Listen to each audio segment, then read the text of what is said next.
Hello everyone, welcome to Knowledge Plus. इस video में आज हम लोग 27 जून 2020 के करंट अफेयर को देखने जा रहे हैं, जो कि बेस्ट वगैरह डिफरेंट न्यूज़पेपर से। तो आइए शुरू करते हैं आज का वीडियो। तो सबसे पहला न्यूज़ यहाँ पे कि supreme court okay CBSE plan for class 10 and 12 exam. तो जैसा कि कल भी ये न्यूज़ में आया था कि सुप्रीम कोर्ट के द्वारा कहा गया है कि अभी रिजल्ट निकाल दिया जा रहा है। जो स्कूल में एग्जाम हुआ है उसके मतलब कि उसके आधार पर, स्कूल में जो भी इंटरनल असेसमेंट हुआ था उसके आधार पर, और इन फ्यूचर यदि कोई अपना मार्क मतलब कि चेंज करवाना चाहता है, कोई अपना मार्क सुधारना चाहता है, तो उसको दोबारा एग्जाम देने का मौका दिया जाएगा जब सब कुछ ठीक हो जाएगा। तो यहाँ बताया गया है कि असेसमेंट कैसे होगा। The student who wrote more than 3 exams, average of marks in 3 best performing subject. यहाँ पे those who took 3 exams, average of best 2 paper, और दोज हु अपीयर्ड फॉर 1 और 2 exam, average of these marks plus internal and practical score. तो यहाँ पे जैसे मतलब कि जो स्टूडेंट 3 से ज़्यादा एग्जाम दे चुके थे ना, उनके लिए नियम है, जो 3 ही दिए थे उनके लिए ऐसा होगा। ठीक है, तो सीबीएसई के द्वारा ऐसा चलाया गया, और बाकी जो लोग सुधारना चाहते हैं अपना मार्क्स, वो बाद में एग्जाम दे सकते हैं, ये भी प्रोविजन रखा जाएगा। तो ये था इसके बारे में। नेक्स्ट यहाँ पे कि total lockdown in Guwahati for 14 days. तो जैसा कि अभी सब जगह अनलॉक हो रहा है, लेकिन गुवाहाटी में 14 दिन का, इसके पहले चेन्नई में आया था, आई थिंक 7 दिन का चेन्नई में लगाया गया था लॉकडाउन। गुवाहाटी में 14 दिन का दोबारा लॉकडाउन करना पड़ा, और इस पर टोटल लॉकडाउन है। टोटल लॉकडाउन मतलब कि इसमें कुछ भी नहीं बिकेगा, मतलब है ना। तो मतलब कि जो इसेंशियल सब मटेरियल है उसको भी बंद कर दिया गया है अभी यहाँ पे। टोटल लॉकडाउन होगा गुवाहाटी में 14 दिन के लिए। तो जिनका शहर खुल चुका है वो ज़्यादा घूमे नहीं बिना मतलब के। आपका शहर भी हो सकता है टोटल लॉकडाउन दोबारा से।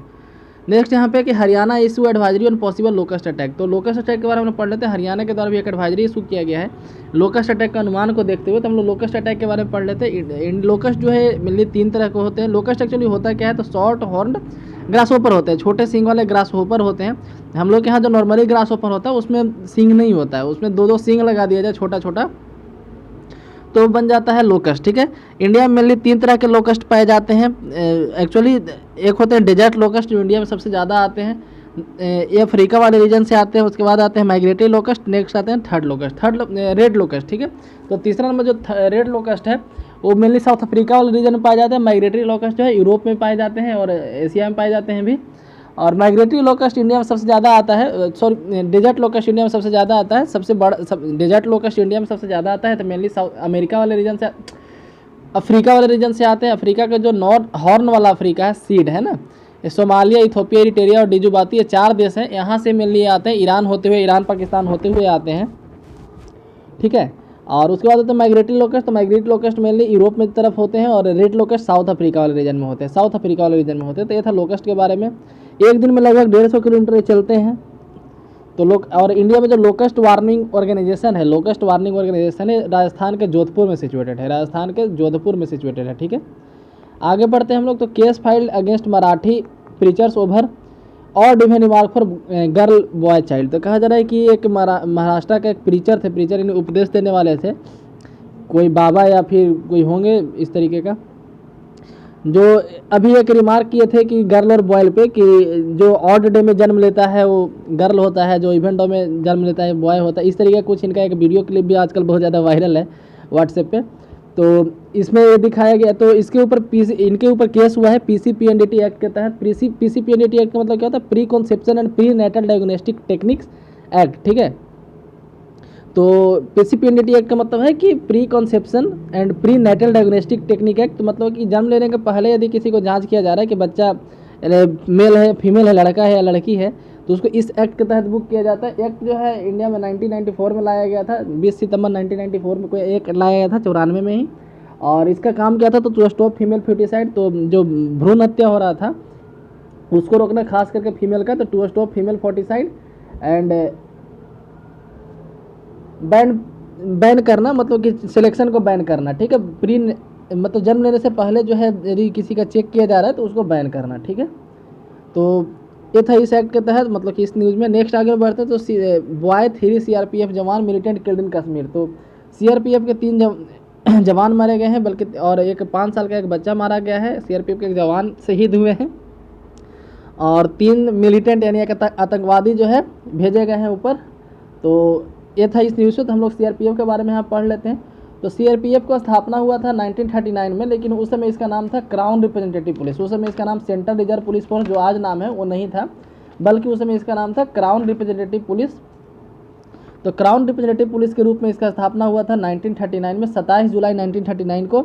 लेकिन आज़ादी के बाद इसको नाम बदल के कर दिया गया 28 दिसंबर 1949 को इसका नाम बदल के CRPF कर दिया गया। ठीक है, तो इसका स्थापना हुआ था 27 जुलाई 1939 को क्राउन रिप्रेजेंटेटिव पुलिस के रूप में।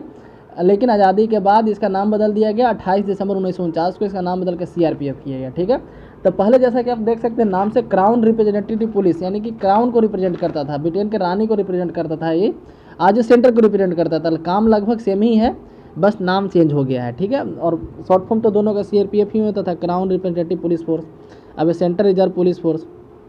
ठीक है, तो CAPF के अंदर आता है। CAPF हमारे मिनिस्ट्री ऑफ होम अफेयर्स के अंदर आते हैं। ठीक है, मिनिस्ट्री ऑफ होम अफेयर्स के अंदर आते हैं CAPF, central armed police force. आगे बढ़ते हैं तो यहाँ पे एक है कि voter over 64 can opt for postal ballot. तो अब जो है नियम लाया गया है लॉ मिनिस्ट्री के द्वारा, following the covid pandemic the law ministry has reduced the age limit for senior citizen who can opt for postal ballot. तो जो 64 साल के लोग हैं, 64 या 64 से ऊपर के लोग पोस्टल बैलेट का यूज कर सकते हैं अपना मतलब कि वोट देने के लिए। In October 19, the Law Ministry mandated conduct of election rule to allow people with abilities and those who are 80 और older to opt postal ballot। तो इसके पहले क्या नियम था कि 80 से ज़्यादा वाले लोग ही पोस्टल बैलेट का यूज कर सकते थे वोट देने के लिए, लेकिन अब जो है 64 कर दिया गया है, जो कोविड-19 को देखते हुए किया गया है। नेक्स्ट यहाँ पे क्या IAS officer from Bihar granted domicile certificate in Jammu. तो डोमिसाइल सर्टिफिकेट मिला है जम्मू में, 26 साल से वहीं पे वहाँ पे रह रहे थे, है ना, 26 साल से वहीं पे वो थे, अपना मतलब पूरा जॉब में वहीं पे वो रहे हैं, और उनको जो है अभी वहाँ का डोमिसाइल सर्टिफिकेट मिला, मतलब वहाँ के अस्थायी निवासी उनको घोषित किया गया। और पहला बार किसी बाहरी को, मतलब आउटसाइडर जम्मू एंड कश्मीर के बाहर के लोगों को वहाँ पे एक दे दिया गया है सर्टिफिकेट। ठीक है, इसलिए इस news Naveen Kumar Chaudhary an IAS officer from Bihar has become the first non local officer to get a domicile certificate under the new domicile law notified after the abrogation of Jammu and Kashmir special status. तो 370 हटने के बाद जो है पहली बार किसी को वहाँ के नन लोकल को ऐसा दिया गया है। एलिजिबिलिटी क्लाउज क्या है यहाँ पे, तो according to the official the applicant was eligible under rule 5 of the Jammu and Kashmir. तो वहाँ का डोमिसाइल सर्टिफिकेट रूल है, उसके रूल 5 के तहत एप्लीकेबल थे, मतलब कि उसके एलिजिबल थे। ठीक है, जो 18 मई को नोटिस किया गया था यहाँ पे, मतलब ये रूल कब उठाया था, तो 18 मई को लाया गया था। Several categories were introduce through the new domicile law to allow non local to apply for domicile certificate which is mandatory for buying land and applying for job. तो यहाँ पे जॉब में अप्लाई करने के लिए और ज़मीन खरीदने के लिए आज भी थोड़ा कहीं कहीं मैंडेटरी रखा गया है, या फिर यहाँ की एजुकेशन इंस्टीट्यूशन में एडमिशन के लिए मतलब लोकल के लिए कुछ सीट रिजर्व किया गया है। ऐसे 32,000 एप्लीकेशन रिसीव किए गए हैं, खास करके जम्मू डिवीज़न में। ठीक है, तो from locals as well as non locals for domicile certificate. आगे बढ़ते हैं तो यहाँ पे DGCA न्यूज़ में था कि इंटरनेशनल रूट भी open case by case DGCA के द्वारा कहना। तो DGCA क्या है, तो director general of civil aviation. तो जैसा कि नाम से पता चल रहा है क्या करता होगा, तो रेगुलेट करता है, सिविल एविएशन को रेगुलेट करता है। तो सिविल एविएशन में हमारे दोनों आते हैं, नेशनल और इंटरनेशनल। सिविल एविएशन मतलब जिसमें आम आदमी ट्रेवल कर रहा है, इसके अलावा था मिलिट्री एविएशन। ठीक है, तो सिविल एविएशन को इंडिया में रेगुलेट करता है DGCA। एक स्टैट्यूटरी बॉडी है, इसका हेडक्वार्टर न्यू दिल्ली में। ठीक है, एक स्टैट्यूटरी बॉडी है और इसका हेडक्वार्टर न्यू दिल्ली में। आगे हम लोग बढ़ते हैं तो नेक्स्ट यहाँ पे कि हार्डशिप में push people into making drug for a living UNODC। तो UNODC का कहना है, UNODC का फुल फॉर्म क्या है, तो United nation office on drug and crime. United nation office on drug and crime, उसके द्वारा कहा गया है कि अभी जो लोगों को जीने में दिक्कत हो रहा है, मतलब उसके कारण से लोग इलीगल काम करने लगे, जैसे इलीगल ड्रग का खरीद बिक्री करना या फिर इलीगल ट्रैफिकिंग करना, इस तरह का कर सकते हैं। तो ऐसा किसके द्वारा कहा गया, UNODC के द्वारा। तो UNODC के बारे में जान लेते हैं, United nation office on drug and crime. ठीक है, जिसका स्थापना हुआ था 97 में, 1997 में, और इसका हेडक्वार्टर जो है वियना में है। इसका हेडक्वार्टर ऑस्ट्रिया की राजधानी वियना में है, और इसके द्वारा एक रिपोर्ट जारी किया जाता है हर साल ईयरली बेसिस पे, जिसका नाम वर्ल्ड ड्रग रिपोर्ट। तो याद रखिए, वर्ल्ड ड्रग रिपोर्ट किसके द्वारा इशू किया जाता है, UNODC के द्वारा। ठीक है, और ईयरली निकाला जाता है। ये था UNODC के बारे में। नेक्स्ट यहाँ पे monsoon has covered country at fastest pace since 2020। तो 2013 के बाद ऐसा पहली बार हुआ है कि इतना फास्ट जो है मानसून पूरे इंडिया को कवर कर चुका है, मतलब कि अभी पूरे इंडिया में मानसून आ गया है, समय से पहले, आई थिंक 10 दिन पहले आ गया है। और यहाँ पे IMD के द्वारा से गया, तो IMD के बारे में जान लेते हैं। IMD का स्थापना 1875 में हुआ था, न्यू दिल्ली में हेडक्वार्टर है, और मिनिस्ट्री ऑफ अर्थ साइंसेज के अंदर आता है। ये आता है मिनिस्ट्री ऑफ अर्थ साइंसेज के अंदर आता है। ठीक है,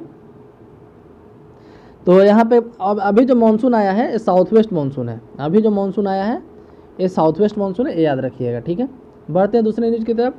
तो NCW 6 MP MLA expansion on tweet. तो कहा जा रहा है कि NCW national commission of women, इसके अलावा NCPCR national commission of protection of child right. ठीक है, दो संस्था के द्वारा जो है, एक मध्य प्रदेश के एमएलए हैं, वहाँ के विधायक है कांग्रेस से, नाम है जीतू पटवारी, उनके द्वारा कुछ रिमार्क किया गया था मोदी गवर्नमेंट के ऊपर। उनके द्वारा एक्चुअली ऐसा ट्वीट किया गया था कि मोदी जो है एक बेटा के लालच में 5 बेटी को जन्म दे दिया है।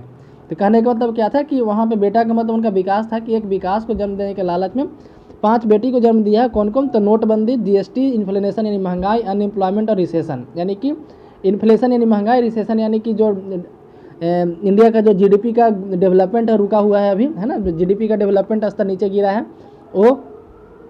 तो कहा जा रहा मतलब कि यहाँ से मतलब ऐसे भी बोल सकते थे कि इंडिया गवर्नमेंट जो पिछले 5 साल में काम की है कि नोट बैन, जीएसटी, इन्फ्लेशन। तो उनका ट्वीट यही था कि कहाँ गया, हाँ, it be got 5 daughter in failed attempt to a son, ठीक है, कॉल डेवलपमेंट। तो मतलब कि एक डेवलपमेंट के लालच में 5 बेटी को जन्म दिया, ऐसा उनका कहना है, मेरा कहना नहीं है, जीतू पटवारी का यह कहना था। तो जीतू पटवारी से पूछा गया है नेशनल कमीशन ऑफ वुमेन के द्वारा, ठीक है, कि ऐसा ट्वीट क्यों किया, जेंडर बाइस ट्वीट क्यों किए हैं।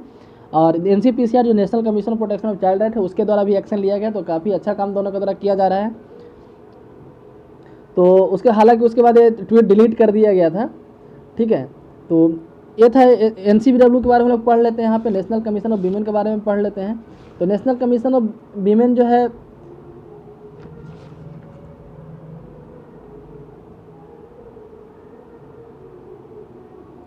इसका स्थापना हुआ था 31 जनवरी 1992 को। नेशनल कमीशन ऑफ वीमेन का स्थापना हुआ था 31 जनवरी 1992 को। एक स्टैट्यूटरी बॉडी है और एक स्टैट्यूटरी बॉडी होता है, किसी एक्ट के तहत लाया गया होगा। तो तो एक्ट का नाम था national commission of women act 1990 और 1992 में इसको बनाया गया था 31 जनवरी 1992 को। और जयंती पटनायक इसके पहले अध्यक्ष थे, लेकिन 30 नवंबर 2018 से, मतलब कि 30 नवंबर 2018 से अभी रेखा शर्मा इसके अध्यक्ष है। अभी इसके अध्यक्ष है रेखा शर्मा। एक स्टैट्यूटरी बॉडी है, 31 जनवरी 92 में इसका स्थापना हुआ था, ये याद रखिएगा। नेक्स्ट है कि यूएन 25 डिक्लेरेशन डिलेड। तो जो यूनाइटेड नेशन का 75 साल पूरा होने वाला है, तो इसके उसी के उपलक्ष्य में एक डिक्लेरेशन इशू होने वाला था, तो जिसको भी डिले कर दिया गया। डिले क्यों किया गया है? डिक्लेरेशन में एक्चुअली यही था कि यूनाइटेड नेशन अभी तक क्या क्या काम किया है, क्या डेवलपमेंट किया है, यूनाइटेड नेशन की मतलब कि कौन कौन सा अच्छा काम किया है, क्या क्या इसमें भी कमियां हैं, ये सब उस पर एक तरह से एक इशू किया जाता है। यूनाइटेड नेशन से एक प्रोस्पेक्टस एक तरह से इशू किया जाता है, उसके बारे में विचार कुछ इशू किया जाता है। तो उसको डिले कर दिया गया। डिले का रीज़न क्या है? तो यहाँ पे कुछ शब्द का हेरा फेरी करना है। शब्द का हेरा फेरी क्या करना है? वहाँ पे एक फ्रेज यूज किया गया है। फ्रेज कुछ इस तरीके से, shared vision of common future, ठीक है। तो shared vision of common future actually ये फ्रेज यूज किया गया है कहाँ? तो यूएन का जो प्रोस्पेक्टस अभी तैयार हो रहा है, यूएन का जो रिपोर्ट तैयार हो रहा है अपने बारे में 75 साल के उपलक्ष्य में डिक्लेरेशन जो यहाँ पे हो रहा है, वहाँ पे यूज किया गया है ये वाला फ्रेज कि shared vision of a common future, ठीक है। तो ये वाला जो फ्रेज है चाइना से एसोसिएटेड है, ठीक है। ये चाइना से एसोसिएट कैसे है? क्योंकि जैसे हमारे इंडिया में कहते हैं ना सबका साथ सबका विकास, ठीक है। तो उसी तरह से चाइना का जो गवर्नमेंट वहाँ का सीपीसी है, चाइनीज कम्युनिस्ट पार्टी जो है, उसके द्वारा ये फ्रेज काफ़ी ज़्यादा यूज किया जाता है कि shared vision for a common future. तो इसीलिए जो है इस फ्रेज पे ही यहाँ का जो चाइनीज कम्युनिस्ट पार्टी है उससे काफ़ी ज़्यादा क्लोजली रिलेटेड है। वहाँ का क्या था कि the phrase community with a shared future for Mankind is closely associated with the Chinese communist party, ठीक है। तो इसीलिए जो है ये ऐसा लग रहा है कि यूएन भी चाइना के इन्फ्लुएंस में आने वाला है, इसलिए इसको रोक दिया गया है। तो रोकने में मेन योगदान किसका है? तो 6 कंट्री का है। 6 कंट्री में एक ग्रुप है 5 आई, उसको बोलते हैं 5 आँख, 5 आई। तो 5 आई में इंडिया नहीं आता है, ये ध्यान रखिए। 5 आई में कौन कौन आते हैं? तो यूएस, यूके, ऑस्ट्रेलिया, न्यूजीलैंड और Canada. US, UK, Australia, New Zealand और कनाडा 5 आई कहलाते हैं। 5 आई क्यों कहलाते हैं? क्योंकि इनका जो खुफिया एजेंसी है, जैसे इंडिया का एनआईए है ना, एनआईए एक जांच एजेंसी है टेरर रिलेटेड, उसी तरह से अमेरिका में सीआईए है, ठीक है। अमेरिका का सीआईए है जो दुनिया का सबसे टॉप लेवल का माना जाता है अभी। हालांकि एनआईए इसको टक्कर दे रहा है, काफ़ी हद तक दे रहा है, ठीक है। लेकिन सीआईए अभी भी टॉप पे है क्योंकि काफ़ी पुराना है। एनआईए हमारा 2009 में बना है। और उसके अलावा ऑस्ट्रेलिया का जो इस तरह का संगठन है, यूएस का, यूके का जो है, कनाडा का जो है, न्यूजीलैंड का है, ये काफ़ी पुराने संगठन है जो टेरर से लड़ते हैं, खुफिया एजेंसी कलेक्ट करते हैं। तो इसीलिए इनको 5 आई बोला जाता है ना, इसको 5 आँख बोला जाता है, इनका एक ग्रुपिंग है। तो 5 आई प्लस इंडिया इसमें शामिल किया जा रहा था कि 5 आई को बढ़ा करके 6 आई किया जाए और इंडिया के एनआईओ को शामिल किया जाए। इस पर भी बात चल रहा है। तो एक आध साल में हो सकता है कि आप न्यूज़ सुन सके कि इंडिया भी इस ग्रुप में शामिल हो चुका है। अब ग्रुप का नाम हो गया 6 आई, ठीक है। तो इतना प्लस इंडिया, ठीक है, along with India objected to the use of phrase. तो ये 5 आई तो यहाँ पे मतलब कि ऑब्जेक्शन किया ही है। उसके अलावा इंडिया भी ऑब्जेक्शन किया है। हालांकि अब सुनने में आ रहा है कि जापान भी करने वाला है। धीरे धीरे लगभग बहुत कंट्री जो चाइना के अगेंस्ट है इस फ्रेज को लेकर के करने वाले हैं। तो कहा जा रहा है कि इस फ्रेज के जहाँ पर दूसरा वर्ड यूज किया जाए तो क्या यूज किया जा सकता है, तो एक है कि we will work together to strengthen the partner to strengthen the coordination and global governance for common and good of present future. तो इस तरीके का वर्ड यहाँ पे यूज करने के लिए बोला गया, इतना बड़ा, है ना। तो जिसका मतलब कि एक वर्ड, कोई भी ऐसा वर्ड यूज किया जाए जिसका लैंग्वेज मतलब कि जिसका मतलब ये निकले कि community with a shared future for Mankind, ठीक है, इस तरीके का निकले। तो उसी उस मतलब का, उसी मीनिंग का दूसरा वर्ड दूसरे लैंग्वेज में भी यूज किया जाए, ठीक है। जैसे एक और यहाँ पे कहा जा रहा है कि we will work together with partner to strengthen coordination and global, ठीक है, global governance for the common future of present and coming generation, ठीक है। तो इस तरीके से दूसरा वर्ड यूज किया जा सकता है। तो बस ये फ्रेज पे जो है 6 कंट्री को ऑब्जेक्शन है। कौन कौन है, तो 5I+1, 5I में कौन कौन आते हैं, तो US, UK, Canada, Australia, Japan, sorry Japan नहीं है, न्यूजीलैंड, ठीक है। US, UK, कनाडा, ऑस्ट्रेलिया और न्यूजीलैंड, ठीक है, याद रखिए 5I के अंदर 5 कंट्री आते हैं। आगे बढ़ते हैं तो यहाँ पे जैसे कल नरेंद्र मोदी जी के द्वारा यहाँ पे यूपी के बारे में बताया जा रहा था। तो जैसे बोले कि आत्मनिर्भर रोजगार योजना चालू किया गया था यूपी के लिए, ठीक है। न्यू दिल्ली से ही भाषण दिया जा रहा था इनके द्वारा। तो चीफ मिनिस्टर भी जो योगी आदित्यनाथ थे वो भी प्रेजेंट थे। तो इनके द्वारा कहा कि 1,03,000 Covid death in 4 European nation, 4 European nation को मिला दिया जाए, ठीक है। जो 4 यूरोपियन नेशन ऐसा जिसका पॉपुलेशन ऐड करने पे यूपी के पॉपुलेशन के बराबर आता हो, लगभग बराबर आता हो, तो यूपी का जो पॉपुलेशन 4 यूरोपियन नेशन के बराबर है, वहाँ पे यदि डेथ को जोड़ दिया जाए, वहाँ का जो मृत्यु जोड़ दिया जाए, तो लगभग 1.3 लाख होता है कोविड-19 के कारण। लेकिन सेम पॉपुलेशन होते हुए यूपी में मात्र 600 डेथ हुआ है। तो एक तरह से प्रधानमंत्री मोदी जी जो है योगी आदित्यनाथ को बधाई दे रहे थे कि आपने काफ़ी अच्छी तरीके से हैंडल किया इसको, ठीक है। तो हमारे यहाँ इतना ज़्यादा पॉपुलेशन होने के बाद भी, है ना, लगभग 130 करोड़ पॉपुलेशन होने के बाद भी अभी भी हम लोग बाकी दूसरे कंट्री के मुकाबले मतलब कि अच्छे जगह पे है, ठीक है, कोविड-19 में देखा जाए तो, ठीक है। हालांकि अब यदि एक आदमी का भी डेथ होता है वो भी एक गलत बात है, लेकिन हम लोग काफ़ी कंट्रोल्ड सिचुएशन में है, ऐसा इनके द्वारा कहा गया। आगे बढ़ते हैं यहाँ। तो Punjab gets its first women chief secretary. तो पंजाब में पहली बार कोई वीमेन को, मतलब वीमेन IAS ऑफिसर को वहाँ का चीफ सेक्रेटरी अपॉइंट किया गया। तो congratulation to her, it is a real example of women empowerment. तो बिनी महाजन, याद रखिएगा, वनडे एग्जाम जो होता है वहाँ पे पूछा जा सकता है कि पंजाब में जो है वीमेन चीफ सेक्रेटरी पहली बार अपॉइंट किए, इसलिए ज़्यादा इंपॉर्टेंट हो जाता है, ठीक है। तो ऐसा बताया जा रहा है कि Bini Mahajan 1987 batch IAS officer on Friday become the first bureaucrat in the history of Punjab to elevate to the top post of state chief secretary, ठीक है। चीफ सेक्रेटरी का जो पोस्ट होता है ये स्टेट के सबसे हाईएस्ट लेवल का ऑफिसर होते हैं, है ना। मतलब कि जिस तरह से पॉलिटिकल में देखा जाए तो CM होता है, उसी तरह से ब्यूरोक्रेसी में सबसे ऊपर चीफ सेक्रेटरी होते हैं, ठीक है। तो ये पहली बार हुआ, इसलिए इसको याद रखना जरूरी है। नेक्स्ट है कि quarantine at a school migrants give building makeover. तो आप यहाँ पे पिक्चर में भी देख सकते हैं, जिस स्कूल में उनको क्वारंटाइन करके रखा गया था उस बिल्डिंग को उन्होंने पेंट वगैरह कर दिया, यहाँ पे अच्छे तरीके से सजा देंगे। आप देख सकते हैं वंदे भारत एक्सप्रेस यहाँ पे लिखा गया स्कूल पे, इस, है ना। तो ये आई थिंक यूपी भोपाल में किया गया, ठीक है। तो वहाँ पे बहुत सारे लोग जो थे क्वारंटाइन सेंटर में पेंटिंग का काम करते थे। तो कुछ दिन पहले भी इस तरीके का न्यूज़ आया था और इसी न्यूज़ से इंस्पायर होकर प्रधानमंत्री जी बोले थे खगड़िया में, जब वो उद्घाटन कर रहे थे PM रोजगार गरीब कल्याण योजना, गरीब कल्याण रोजगार अभियान ऐसे समथिंग, ठीक है, जिसके तहत जॉब दिया जा रहा था। तो उसमें बोले गए थे कि हमको यहीं से इंस्पिरेशन मिला है। ऐसा ही एक स्कूल का न्यूज़ पहले भी आया था, तो वहीं से उनको इंस्पिरेशन मिला, ऐसा वो बताए थे, है ना। तो इसमें याद रखने के लिए कुछ एग्जाम पॉइंट्स ऑफ व्यू नहीं था, बट ओनली फॉर इन्फॉर्मेशन।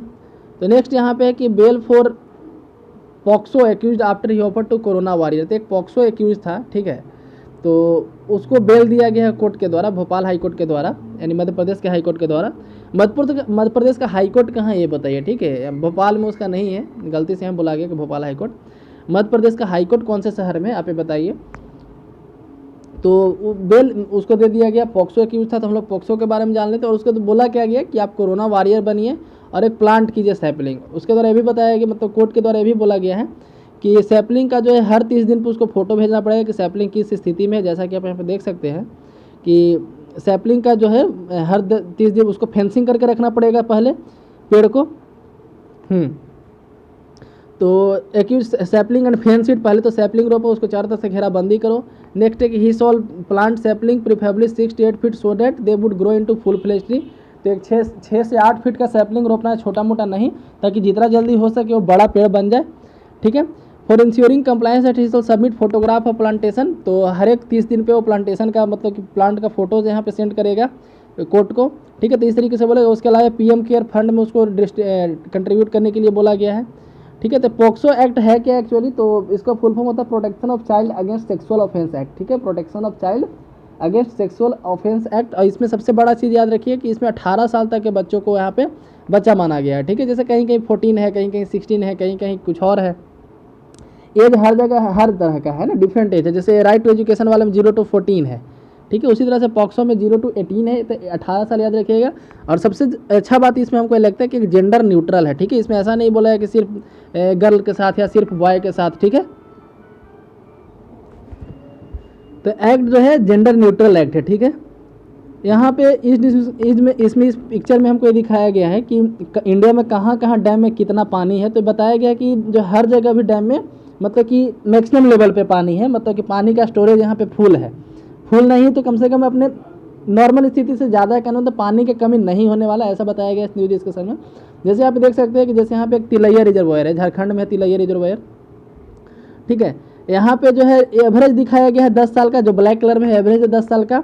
ये है जून 2019 का और एक है अभी का। ठीक है, तो आप देख सकते हैं कि यहाँ पे पानी कंप्लीटली भरा हुआ है ना। स्टेटस रिपोर्ट यहाँ पे है।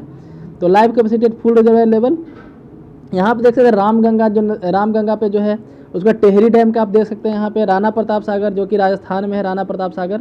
ठीक है, वहाँ पे एवरेज से सबसे ज़्यादा, हर जगह आप देख सकते हैं एवरेज से ज़्यादा पानी है। ठीक है, एक आध दो जगह सरदार सरोवर डैम, यहाँ भी एवरेज से ज़्यादा पानी है, पिछले साल से भी ज़्यादा पानी है। तो वही यहाँ पे दिखाया जा रहा है कि हर जगह जो है पानी की कमी इस बार नहीं होने वाला है। ठीक है, और हर जगह पानी अपने मैक्सिमम लेवल पे है। तो वो इस न्यूज़ डिस्कशन से था। यहाँ पे पिछले हर सैटरडे को जैसा कि निकाला जाता है, यहाँ पे हर फ्राइडे या सैटरडे को निकाला जाता है फॉरेक्स रिजर्व का रिपोर्ट। ठीक है, तो उस तरह से जून 19 का जो रिपोर्ट है जो इस बार आया है, तो जून 19 के स्टेटस के अकॉर्डिंग यहाँ बताया गया कि हमारा फॉरेक्स रिजर्व थोड़ा सा कम हुआ है। जैसे कि पहली बार 5 जून को हुआ था कि 500 के पार गया था, है ना। अभी तक मतलब इंडिया का फॉरेक्स रिजर्व 500 के पार पहली बार गया था, $500 बिलियन इतना, ये जो भी है बिलियन डॉलर में है। ठीक है, बिलियन डॉलर में है। तो जून 19 का जो है रिपोर्ट दिखाया कि 505 हुआ, तो थोड़ा सा कम गया है। और रीज़न बताया कि जो हमारा जो फॉरेक्स रिजर्व किस चीज़ के भरोसे था, FPI के भरोसे था, है ना। FPI यानी कि फॉरेन पोर्टफोलियो इन्वेस्टमेंट, और FDI के भरोसे है। FDI foreign direct investment. Foreign portfolio investment क्या होता है, जो मनी करेंसी के फॉर्म में आता है, डायरेक्ट मनी कैश में आता है, तो उसको FPI बोलते हैं। ये कम अमाउंट का होता है, अनस्टेबल होता है, मतलब आदमी जब चाहे निकाल सकता है FPI को। वहीं FDI थोड़ा सा स्टेबल होता है, स्थिर होता है। FDI भी निकाला जा सकता है, लेकिन इसको निकालने में लंबा टाइम लगता है। ठीक है, तो हमारा जो ये भी था जो FPI के भरोसे था, तो FPI का आउटफ्लो हुआ है। आउटफ्लो यानी कि बाहर गया है, जो लोग पैसा इन्वेस्ट किए थे अपना पैसा बाहर अपना निकाल लिए हैं। इसके कारण से हमारा फॉरेक्स रिजर्व थोड़ा सा कम गया है।